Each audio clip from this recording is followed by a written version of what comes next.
ప్రపంచాన్ని కలవరపెడుతున్న కొత్త యుద్ధం ప్రారంభమైందా? ఇరాన్, ఇజ్రాయెల్ మరియు యునైటెడ్ స్టేట్స్ మధ్య నిజంగా ఏమి జరుగుతోంది? మధ్యప్రాచ్యంలో ఇప్పుడున్న ఉద్రిక్తతలకు అసలు కథ చాలా సంవత్సరాల క్రితమే ప్రారంభమైంది. 1979లో జరిగిన ఇరానియన్ రెవల్యూషన్ తర్వాత ఇరాన్ మరియు ఇజ్రాయెల్ మధ్య తీవ్రమైన శత్రుత్వం ఏర్పడింది. అప్పట్నుంచి ఇరాన్ ప్రభుత్వం ఇజ్రాయెల్ ను తమ ప్రధాన శత్రువుగా చూస్తోంది. మరోవైపు ఇజ్రాయెల్ కు ఒక పెద్ద భయం ఉంది.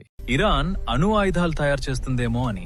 ఎందుకంటే ఇరాన్ చాలా కాలంగా తన అణు ప్రోగ్రాం పై పనిచేస్తోంది. ఇది చివరకు న్యూక్లియర్ వెపన్స్ తయారయ్యే దిశగా వెళ్లొచ్చనే అనుమానం ఉంది.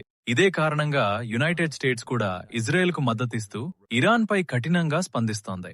దీనికి తోడు ఇరాన్ హిజ్బుల్లా మరియు హమాస్ వంటి గ్రూపులకు సహాయం చేస్తుందని ఇజ్రాయెల్ ఆరోపిస్తోంది. ఎందుకంటే ఈ గ్రూపులు తరచూ ఇజ్రాయెల్ పై దాడులు చేస్తుంటాయి. ఈ పరిస్థితుల్లో ఒకరిపై ఒకరు అనుమానం, చిన్న చిన్న దాడులు, ప్రతీకార చర్యలు జరుగుతూ టెన్షన్ పెరిగింది. చివరికి కొన్ని సైనిక దాడులు జరిగాక పరిస్థితి యుద్ధ వాతావరణంగా మారింది. ఇప్పుడు ప్రపంచం మొత్తం ఒకే ప్రశ్న అడుగుతోంది: ఈ ఘర్షణ ఇక్కడితో ఆగిపోతుందా, లేక ఇది ఇంకా పెద్ద యుద్ధానికి దారితీస్తుందా? దీని గురించి పూర్తిగా తెలుసుకోవాలంటే ఎస్ అని కమెంట్ చేయండి. ఫుల్ వీడియో చేస్తా, అలాగే మన ఛానల్లో సబ్స్క్రైబ్ చేయండి.